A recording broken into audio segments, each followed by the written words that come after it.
राधे राधे। जय श्री कृष्ण। आज की इस वीडियो में हम सुनेंगे अमावस्या व्रत कथा और सभी से अनुरोध है कि कमेंट बॉक्स में अमावस्या माता की जय जरूर लिखिए। किसी गांव में एक बुढ़िया माई रहती थी। बुढ़िया माई का एक बेटा था और एक बहू थी। बुढ़िया माई का बेटा तो विदेश में धन कमाने गया था। घर पर सास और बहू अकेली रहती थी। सास और बहू में बड़ा प्रेम था। दोनों एक दूसरे की देखभाल करती थी। एक दिन की बात है, बहू ने खाना बनाया और सासू जी को खिला दिया, लेकिन खुद खाना नहीं खाया। तब सास बहू से पूछने लगी, बेटी आज तुमने खाना क्यों नहीं खाया? तो बहू कहने लगी, सासू जी आज तो मेरा अमावस्या माता का व्रत है, इसलिए मैंने खाना नहीं खाया। तब सास ने पूछा, बेटी यह कौन सा व्रत होता है? इस व्रत को करने से क्या फल मिलता है? तुम मुझे भी तो बताओ। तब बहू बताने लगी, सासू माँ, अमावस्या का व्रत करने से बहुत पुण्य मिलता है। घर में अन्न और धन बना रहता है, सुख शांति बनी रहती है, सुहाग मिलता है, पुत्र की प्राप्ति होती है। इसीलिए अमावस्या माता का व्रत रखा जाता है। इस व्रत में हर साल अलग अलग खाना खाया जाता है। विष्णु भगवान के मंदिर में चढ़ावा चढ़ाया जाता है। किसी ब्राह्मण को दान और दक्षिणा दी जाती है। इस व्रत को करने वाले को पहले साल शक्कर, जौ और चावल से बना हुआ खाना खाना चाहिए। पहले साल का व्रत पूरा होने के बाद 1.25 किलो चावल, 1 कटोरी शक्कर और 1 कटोरी चावल दान किसी ब्राह्मण को करना चाहिए। दूसरे साल में जो घी और शक्कर से बना खाना चाहिए। इसी तरह जब दूसरे साल का व्रत पूरा हो जाए, तब 1.25 किलो जौ, 1 कटोरी घी और 1 कटोरी शक्कर किसी मंदिर में चढ़ानी चाहिए। किसी ब्राह्मण को दान देना चाहिए। बहू कहती है, हे सासू माता, तीसरे साल में गुड़, तिल और घी से बने व्यंजन खाने चाहिए। और जब तीसरे साल का भी व्रत पूरा हो जाए, तब आधा किलो तिल, गुड़ और 1 कटोरी घी किसी मंदिर में चढ़ाना चाहिए। यह ब्राह्मण को दान देना चाहिए। इसे ही अमावस्या माता का व्रत कहा जाता है। फिर वह कहती है, माँ जी, इस व्रत का संकल्प लेने के बाद इसे पूरा करना जरूरी होता है। अगर पूरा नहीं कर सकते तो घर परिवार में झगड़ा और घर में अशांति हो जाती है। तब सासू माता कहने लगी कि मेरी तो उम्र हो गई है, लेकिन तुम यह व्रत जरूर करना। तब बहू व्रत करना आरंभ कर देती है। एक दिन बहू ने किसी के कहने पर गेहूं से बनी रोटी खा ली और अमावस्या माता इस बात से नाराज हो गई। जो सास बहू कभी बड़े प्रेम से रहती थी, अब उन दोनों में झगड़े होने लगे। सारे गांव वाले भी हैरान हो गए कि यह सब हो क्या रहा है। सास अपनी बहू से कहने लगी, जब से तुम हमारे घर में बहू बनकर आई हो, तब से तो हमारे घर की लक्ष्मी ही चली गई। तुम तो हमारे घर के लिए बिल्कुल भी शुभ नहीं हो। तब बहू ने कहा कि मेरे आने से आपके घर की लक्ष्मी चली गई है, तो मुझे बताओ कि लक्ष्मी कहाँ मिलेगी, मैं उन्हें लेकर आऊंगी। तब सासू माँ कहने लगी कि बहू लक्ष्मी तो समुद्र के बीच में भगवान विष्णु के पैर दबाते हुए मिलेगी। तब वह यह कहकर घर से चली जाती है कि माँ जी, मैं तो घर से जा रही हूँ, अब मैं लक्ष्मी जी को लेकर ही आऊंगी, नहीं तो इस घर में पैर भी नहीं रखूंगी। ऐसा कहकर बहू लक्ष्मी जी की खोज में चली जाती है। जब बहू लक्ष्मी जी की खोज में निकली, तब बीच रास्ते में एक गाय मिली। गाय बहू से पूछती है कि कहाँ जा रही हो? तब वह कहती है कि हे गाय माता, मेरी सासू जी कहती हैं कि मेरे आने से उनके घर में अन्न धन की कमी हो गई है, उनके घर की लक्ष्मी चली गई है, तो मैं लक्ष्मी जी को ढूंढने जा रही हूँ। तब गाय माता कहने लगी कि बेटी, अगर तुम जा ही रही हो तो भगवान से मेरे बारे में भी पूछ लेना। तो वह कहने लगी, ठीक है गाय माता, मैं आपके बारे में भी पूछ लूंगी, पर पूछना क्या है यह तो बता दो। तब गाय माता कहने लगी कि जब भी मेरा बछड़ा होता है तो मर जाता है, जिंदा नहीं रहता। तुम भगवान से पूछ लेना कि आखिरकार मेरे साथ ऐसा क्यों होता है, मैंने ऐसे कौन से कर्म किए हैं जिसकी सजा मुझे मिल रही है। तब बहू गाय माता को आश्वासन देकर कि मैं आपकी बात पूछ लूंगी, आगे चल दी। और थोड़ी दूर आगे चलती है तो एक घोड़ी मिलती है। उसके गले में घंटी बंधी हुई थी। घोड़े ने भी अपने दुख के बारे में पूछने के लिए भगवान से कहा। तो बहू कहने लगी, ठीक है, मैं जरूर पूछ लूंगी। और ऐसा कहकर बहू आगे की ओर चल दी। आगे चली तो एक अंधा और बहरा बुजुर्ग मिला। उसने भी बहू से अपनी समस्या बताई और भगवान से पूछने के लिए कहा। तब वह अपनी समस्या का समाधान भी भगवान से पूछने को कहकर आगे बढ़ गई। आगे चली तो एक बूढ़ी औरत मिली जो हाथ पैर से अपाहिज थी। तब उसने भी कहा कि बेटी, भगवान मिले तो उनसे पूछ लेना कि आखिरकार मैं अपाहिज क्यों हूँ, मैंने ऐसे कौन से कर्म किए हैं। तब बहू ने कहा कि ठीक है, मैं पूछ लूंगी, और आगे की ओर चलते चलते बड़ी थक गई। अब आगे एक आम का पेड़ मिला, उसके नीचे बैठ गई। उसे देखकर आम का पेड़ तो बड़ा खुश हुआ और कहने लगा, बेटी, तुम कहाँ से आई हो और कहाँ जा रही हो? तब वह कहने लगी कि लक्ष्मी जी को ढूंढने जा रही हूँ। तब आम का पेड़ भी कहने लगा कि तुम भगवान को मिलो तो मेरी भी समस्या पूछ लेना। तो उसने कहा कि ठीक है, पूछ लूंगी। तो आम का पेड़ बोला कि मेरे पेड़ पर लटके हुए आम खट्टे होते हैं, इस बारे में भगवान से पूछ लेना। तब बहू पेड़ की समस्या सुनकर आगे की ओर बढ़ गई। थोड़ी ही दूर चली थी कि उसे एक तलाई मिल गई। वह भी कहने लगी कि तुम भगवान से मिलो तो मेरे बारे में पूछ लेना कि मेरी तलाई का पानी इतना गंदा क्यों है, यहाँ का पानी कोई भी पीता नहीं। तब वह कहने लगी है कि ठीक है, पूछ लूंगी। और ऐसा कहकर बहू आगे की ओर बढ़ गई। बहुत दिनों से जंगल में चलते चलते वह बहुत थक गई थी। उसे प्यास भी बहुत लगी थी और भूख भी लगी थी, और उसके पास खाने को भी कुछ नहीं था। वह भूख और प्यास से बेचैन हो गई और जंगल में बेहोश हो गई। उसी समय भगवान श्री हरि और माता लक्ष्मी घूमते घूमते उधर से जा रहे थे। तो माता लक्ष्मी भगवान विष्णु से कहती है, हे नाथ, यह तो आपकी बहुत बड़ी भक्त है, आप इसके दुख का निवारण करो। तब भगवान श्री हरि कहते हैं कि संसार में बहुत अजीब प्राणी हैं, सभी अपने कर्मों का फल भोग रहे हैं, मैं भला किस किस के दुख का निवारण करूंगा। तब माता लक्ष्मी भगवान श्री हरि से प्रार्थना करती है कि वह भूखी प्यासी है, यदि इसे जंगल में छोड़ दिया तो इसे जंगली जानवर खा जाएंगे। अब माता लक्ष्मी की बातें सुनकर भगवान श्री हरि एक साधु का वेश बनाकर बहू के पास आए, उसे होश में लेकर आए। बहू के होश में आते ही साधु वेश में भगवान उससे पूछने लगे कि तुम कौन हो और यहाँ क्यों आई हो, कहाँ जा रही हो। तब उसने अपनी सारी बातें बता दी। उसकी बातें सुनकर भगवान श्री हरि और माता लक्ष्मी उसके सामने प्रकट हो गई। भगवान को अपने सामने खड़ा देखकर बहू उनके चरणों में गिर गई और अपने दुख का निवारण पूछने लगी। तब भगवान बोले, बेटी, तुमने अमावस्या के व्रत को खंडित किया है, इसी की सजा तुम्हें मिल रही है। लेकिन अब तुम अपने घर जाओ और दोबारा से अमावस्या व्रत का संकल्प करो। अमावस्या माता से प्रार्थना करना, उनसे क्षमा मांगना। तुम्हारा घर अन्न और धन से भर जाएगा, तुम्हारा घर सुंदर महल में बदल जाएगा और तुम्हारी सभी मनोकामनाएं पूरी हो जाएंगी। यह सब वरदान पाकर बहू ने रास्ते में जो भी मिला था उन सभी के दुखों का निवारण करने के लिए भी भगवान से प्रार्थना की। तब भगवान ने कहा कि गाय ने अपना दूध कभी किसी और को नहीं पिलाया, इसी कारण उसके बच्चे जिंदा नहीं रहते। तुम उसका दूध पी लेना, फिर उसके बाद से उसके बछड़े जिंदा रहने लगेंगे। वह घोड़ी पिछले जन्म में आटा पीसने वाली महिला थी, किसी को भी आटा पीस कर नहीं देती थी, इसलिए उसके गले में चक्की के पाठ बन गए हैं। तुम उसके पाठ खोल देना, वह बिल्कुल ठीक हो जाएगी। वह बुजुर्ग महिला कभी भगवान के मंदिर नहीं गई, उन्होंने भगवान के भजन भी नहीं सुने। तुम उन्हें ले जाकर भगवान के मंदिर में दर्शन करा देना, एक भजन सुना देना, वह ठीक हो जाएगी। वह अपाहिज महिला, उन्होंने कभी भी अपने जवानी में कोई दान पुण्य नहीं किया और उसी की उन्हें यह सजा मिल रही है। तुम उनसे कुछ दान करवा देना तो उनकी विकलांगता, उनकी अहिता भी दूर हो जाएगी।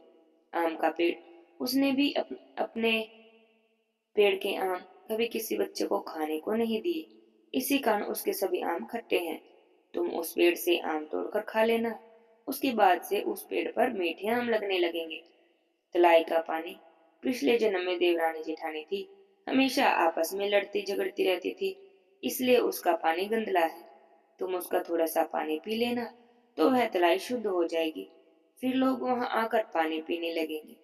इस प्रकार बहू ने भगवान श्री हरि माता लक्ष्मी जी को प्रणाम किया, धन्यवाद किया और वह अपने घर जाने को तैयार हो गई। रास्ते में उसे जो भी मिलता गया उन सभी की समस्याओं का उसने भगवान के कहे अनुसार निवारण किया। सभी ने उसे खूब आशीर्वाद दिया, उसकी खूब प्रशंसा की। जब बहू अपने घर पहुंची तो देखती है कि जहाँ पर उनका छोटा सा टूटा फूटा सा घर था, वहां पर तो एक सुंदर महल खड़ा है। घर में अन्न धन के भंडारे भरे पड़े हैं। तब वह अपनी सासू माता के पैर छूती है और कहती है, सासू माँ, आपने तो सच ही कहा था, मैं आपके लिए शुभ नहीं हूँ। जैसे ही मैं गई आपके घर में लक्ष्मी आ गई, अब आप यहीं पर रहो, मैं तो मरने जा रही हूँ। तब सासू माँ कहने लगी, बेटी, यह सब तुम्हारे अमावस्या व्रत के का ही प्रभाव है। उन्हीं के आशीर्वाद से हमें यह सब मिला है। अब तुम यहीं रहो, मैं तुम्हें यहाँ से कहीं नहीं जाने दूंगी। इस तरह दोनों सास और बहू खुशी खुशी रहने लगे। एक दिन बुढ़िया माई का बेटा भी विदेश से वापस लौट आया। घर में जब उसने खूब सारी धन दौलत और धन के भंडार देखे, तब उसकी माँ सारी बातें अपने बेटे को बताने लगी और इस प्रकार सभी लोग खुश रहने लगे। अमावस्या माता की कृपा से उनके सभी दुख दूर हो गए और सभी मनोकामनाएं पूरी हो गई। बोलिए अमावस्या माता की जय हो। हे अमावस्या माता, यह कथा कहते सुनते हुंकारा भरते सभी की मनोकामनाएं पूरी करना, सभी के घर में अन्न धन के भंडारे भरना, सभी के दुखों को दूर करना। बोलिए अमावस्या माता की जय हो। अब सुनते हैं अमावस्या के दिन सुनी जाने वाली दूसरी कहानी। किसी गांव में एक साहूकार रहता था। उसका एक बेटा था और बेटी थी। साहूकार के बेटे का विवाह हो चुका था। साहूकार के घर में एक जोगी भिक्षा लेने आया। तब साहूकार की बहू भिक्षा देने गई तो जोगी भिक्षा ले लेते, लेकिन जब भी साहूकार की बेटी भिक्षा देने जाती तो जोगी भिक्षा नहीं लेते और कहते, बेटी सुहागन तो है पर इसके भाग्य में दुख लिखा हुआ है। यह सुनकर बेटी दुबली पतली होने लगी। तब एक दिन उसकी माँ ने पूछा कि तुम सूखती क्यों जा रही हो, दुबली पतली क्यों होती जा रही हो। तब बेटी ने अपनी माँ को जोगी वाली सारी बात बता दी। अगले दिन उसकी माँ छिपकर बैठ गई। जब जोगी आए तो देखा बेटी ने जो कहा था वह बिल्कुल सही है। जैसे ही बेटी भिक्षा देने लगी तो जोगी ने भिक्षा नहीं ली। तब उसकी माँ जोगी से पूछती है कि आप मेरी बेटी से भिक्षा क्यों नहीं लेते, ऐसा क्यों कहते हैं। तब जोगी कहते हैं कि इसका भाग्य ऐसा ही है। तब माँ जोगी के चरणों में गिर गई और कहने लगी, इसका कोई उपाय बताइए। तब जोगी कहते हैं, 7 समुंदर पार एक सोमा नाम की स्त्री रहती है। वह अमावस्या का व्रत करती है। वह अपने व्रत का फल तुम्हारी बेटी को देगी, तभी इसका दूर होगा। जोगी की बातें सुनकर उस लड़की की माँ सोमा की तलाश में निकल गई। थोड़ी दूर चलते चलते थक गई। रास्ते में एक पीपल का पेड़ था। उसके नीचे बैठकर विश्राम करने लगती है। तभी देखती है कि एक सांप गरुड़ पक्षी के बच्चों को खाने आ रहा है। वह लपक कर सांप को मार देती है और गरुड़ पक्षी के बच्चों को बचा लेती है। इतने में गरुड़ पक्षी का जोड़ा उड़ता हुआ वहां आता है। वहां पर खून देखकर सोचता है किसने हमारे बच्चों को मार दिया है और उसे चोट से मारने लगता है। तब वह कहती है कि मैंने तुम्हारे बच्चों को मारा नहीं है। यह देखो, यहाँ पर सांप आया था जो तुम्हारे बच्चों को खाना चाहता था। मैंने तो इस सांप को मारा है और ये खून इसी सांप का है। तब गरुड़ पक्षी का जोड़ा प्रसन्न हो गया और कहने लगा कि हम तुमसे प्रसन्न हैं, तुम्हें जो भी चाहिए हमसे मांग लो। वह कहने लगी कि मुझे 7 समुंदर पार पहुंचा दो। तब वे उस लड़की की माँ को 7 समुंदर पार पहुंचा देते हैं। वह सोमा धोबन के घर पहुंचती है। सोमा धोबन के 7 बेटे थे, 7 बहुएं थी, लेकिन वे सारी बहुएं काम करने के लिए आपस में बहुत लड़ती थी। अब वह लड़की की माँ सोमा को प्रसन्न करने के लिए सबके सोते समय ही उसके घर का सारा काम करने लगी। सारा काम करती और छिप जाती। सुबह उठकर सब सोचते कि यह सब काम कौन करता है। सोमा भी सोचने लगी कि कौन सी बहू है जो इतना काम करने लगी, मुझे पता करना चाहिए। एक दिन की बात है तो वह चुपचाप आंखें बंद करके लेट गई। तब उसने देखा कि मुंह अंधेरे एक औरत आई और घर के सारे काम करके चुपचाप जाने लगी। तब सोमा ने उसे रोक लिया और पूछने लगी कि तुम कौन हो और हमारे घर के सारे काम क्यों करती हो। तब उसने अपनी सारी बात बता दी। सोमा से विनती की कि आप अपने अमावस्या व्रत का पुण्य मेरी बेटी को दे दीजिए, इससे उसका दुर्भाग्य दूर हो जाएगा। तब उसकी बातें सुनकर सोमा तैयार हो गई और कहने लगी कि तुम जाओ और अपनी बेटी के ब्याह की तैयारी करो, मैं विवाह के दिन आऊंगी। अब उस लड़की की माँ बड़ी खुशी खुशी अपने घर लौट आई। माता पिता बड़ी खुशी खुशी उसके विवाह की तैयारी करते हैं। जिस समय दूल्हा दुल्हन फेरों में बैठे होते हैं उसी समय सोमा आ जाती है। एक मिट्टी की हांडी में कच्चा दूध भर कर रखती है। कच्चा सूत लेकर वहीं पर बैठ जाती है। थोड़ी ही देर में एक सांप आता है। वह वर को डसने के लिए तो सोमा उसे दूध पीने को देती है और और हांडी में सांप को डालकर कच्चे सूते से बांध देती है। इधर सब देखते हैं कि वर की सांप को देखते ही मृत्यु हो गई। सब बड़े दुखी हो जाते हैं। तब सोमा वर के ऊपर सुहाग के छींटे डालती है और कहती है, मैंने आज तक जितने भी अमावस्या के व्रत किए हैं उसके सारे पुण्य इसे मिल जाए और यह जीवित हो जाए। इसके बाद मैं जो भी व्रत करूंगी उस व्रत के फल मेरे पति को मिले। यह सब देखते ही कि सोमा के ऐसा कहते ही वह दूल्हा उठकर बैठ गया। सोमा लड़की को और उसके वर को आशीर्वाद देती है और अपने घर जाने लगती है।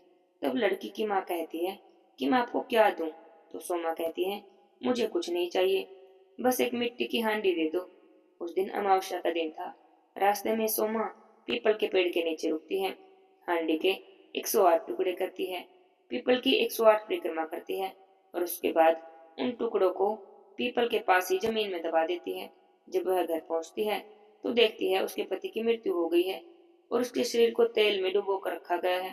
तब सोमा अपने पति के ऊपर सुहाग के छींटे मारती है और प्रार्थना करती है कि मेरे अमावस्या के व्रत का फल मेरे पति को प्राप्त हो। और इतना कहते ही उसका पति भी जीवित हो जाता है। उसी समय जोगी आते हैं और कहते हैं कि अमावस्या का व्रत करने के बाद कुछ दान भी करना चाहिए। तुमने व्रत तो किया पर दान नहीं किया, तुम मुझे दान दो। तब सोमा उन्हें पीपल के पेड़ के नीचे लेकर जाती है जहाँ उसने मिट्टी की हांडी के टुकड़े दबाए थे। तब उन टुकड़ों को निकालती है। इतने में ही सारे टुकड़े सोने के हो जाते हैं। तब सोमा जोगी से कहती है कि आप इसमें से अपना भाग ले लो। जोगी इसमें से चौथा हिस्सा ले लेते हैं। सोमा से कहते हैं कि 3 हिस्से तुम्हें अपनी इच्छा से जिसे देना चाहो उसे दे दो। तब जोगी नगर में जाकर सबसे कहते हैं कि सोमवती अमावस्या का व्रत सभी को करना चाहिए। जैसे सोमा ने उस लड़की को वर दिया, उसका सुहाग जी उठा, सोमा का पति जी उठा। ऐसे ही हे अमावस्या माता, सभी को अमर सुहाग देना, सभी की मनोकामनाएं पूरी करना। बोले अमावस्या माता की जय हो। अब सुनते हैं पीपल देवता की कहानी।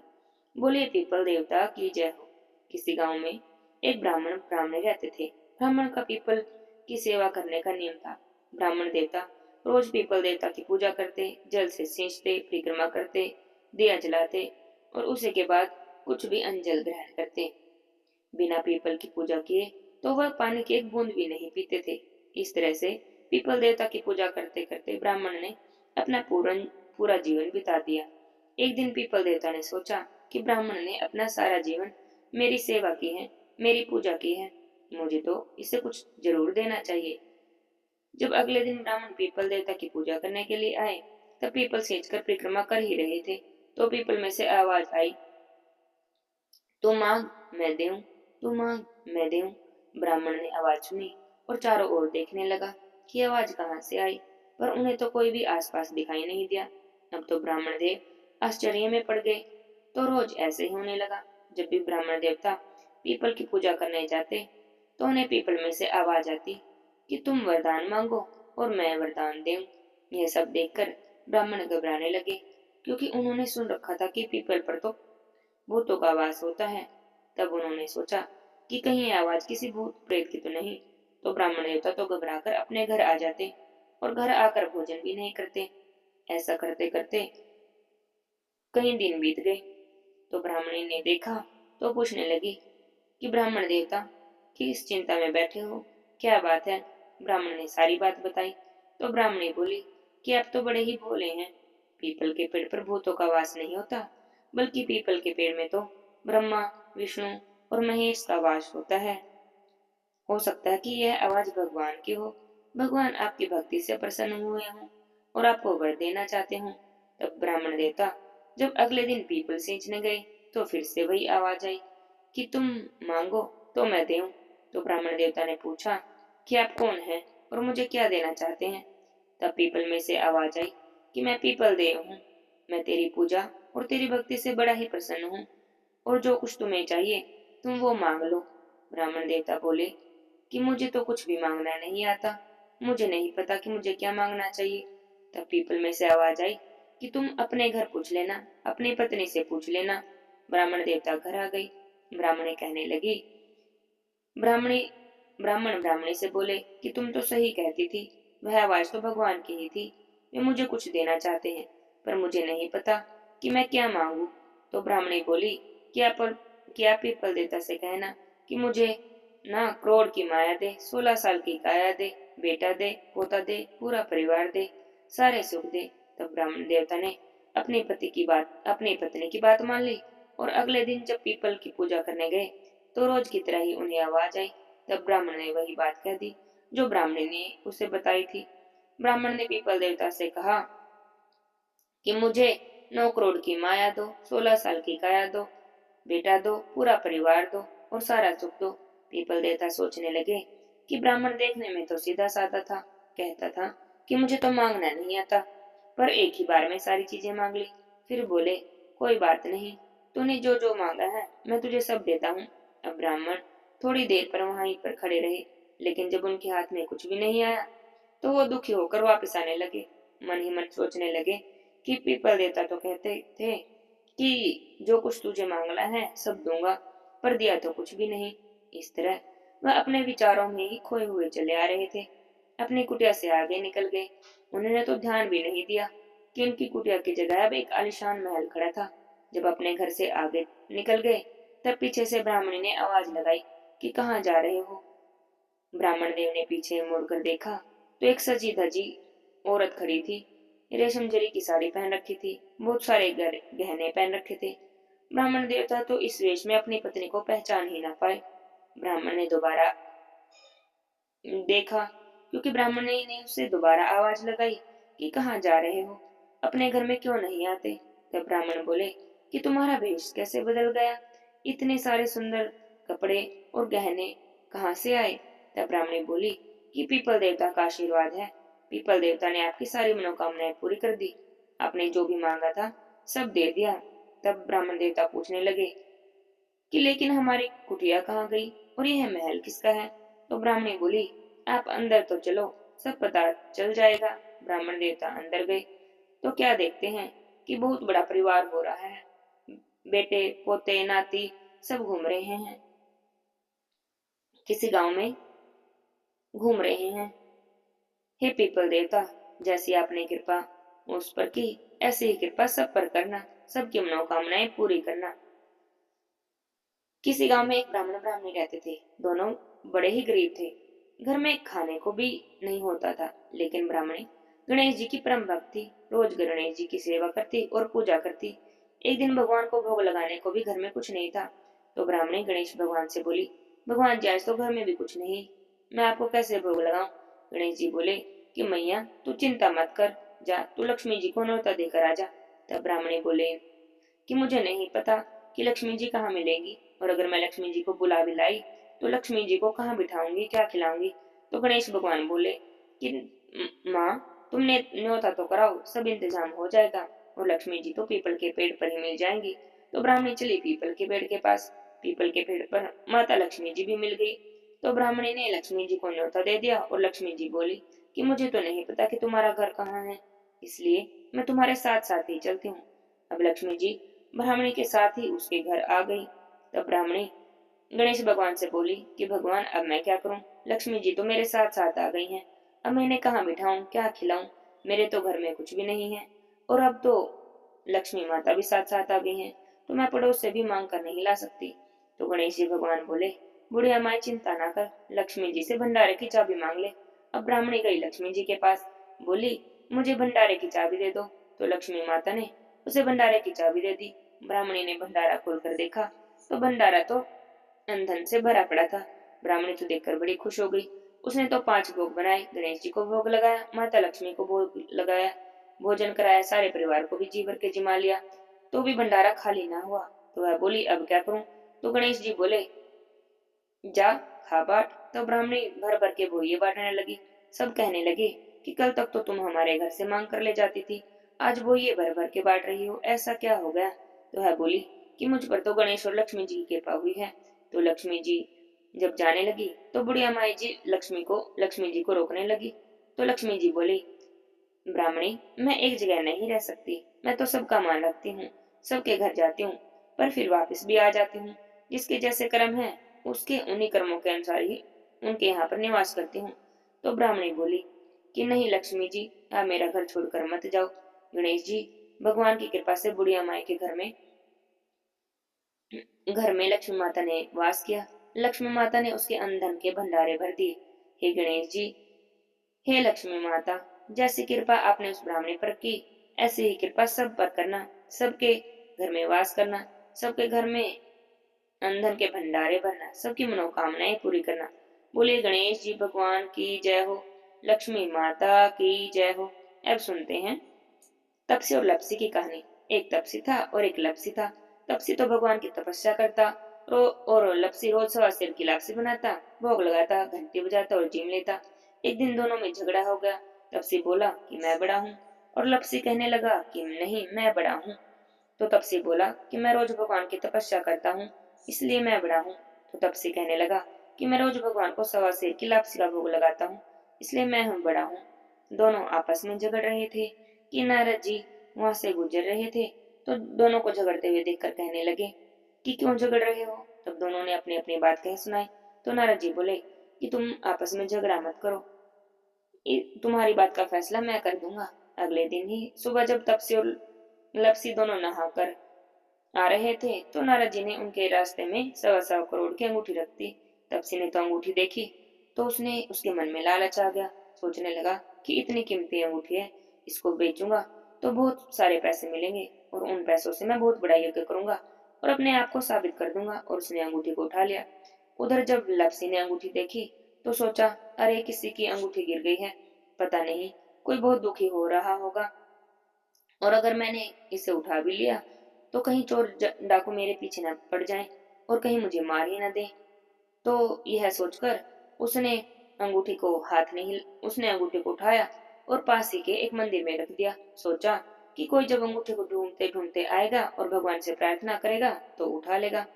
तो वह अंगूठी को मंदिर में रखकर आ गया और उसने घर पर आया, सवा सेर की लापसी बनाई और भगवान को भोग लगा दिया, घंटी बजाई और जिम लिया। थोड़ी देर में नारद जी वहां पर आ गए। दोनों कहने लगे कि बताओ नारद जी, हम दोनों में से कौन बड़ा है। तो नारद जी बोले कि दोनों खड़े हो जाओ। दोनों खड़े हो गए तो तपसी के पैर के नीचे से तो अंगूठी निकली, जो उसने तपस्या करते समय अपने पैर के नीचे छुपा ली थी। तो नारद जी तपसी से बोले कि तूने इतनी तपस्या कर ली, पर तेरे मन का लालच अभी तक नहीं गया, अब तुझे तेरी तपस्या का भी कोई फल नहीं मिलेगा। इतना सुनना था कि तपसी तो जोर जोर से रोने लगा। रोते रोते नारद जी के पैरों में गिर गया। बोला, महाराज दया करो, बताओ कि मुझे मेरी तपस्या का फल कैसे मिलेगा। तब नारद जी बोले कि जो अपने घर में गाय कुत्ते की रोटी नहीं बनाएगा तो उसकी तपस्या का फल तुझे मिल जाएगा। जो दिया जलाकर हाथ नहीं जोड़ेगा उसकी तपस्या का फल तुझे मिल जाएगा। ब्राह्मण को भोजन कराकर दक्षिणा नहीं देगा तब उसकी तपस्या का फल तुझे मिल जाएगा। और साड़ी देकर भेंट नहीं देगा तब उसकी तपस्या का फल तुझे मिल जाएगा। जो सारी कहानी कहकर तेरी कहानी नहीं कहेगा तब उसकी सारे पुण्य फल तुझे मिल जाएंगे। बस तभी से सभी कथा कहानी के साथ तपस्या और लपसी की कहानी जरूर कहनी चाहिए, नहीं तो किसी भी कथा कहानी का फल नहीं मिलता। बोलिए तपसी लपसी की जय हो, अमावस्या माता की जय हो।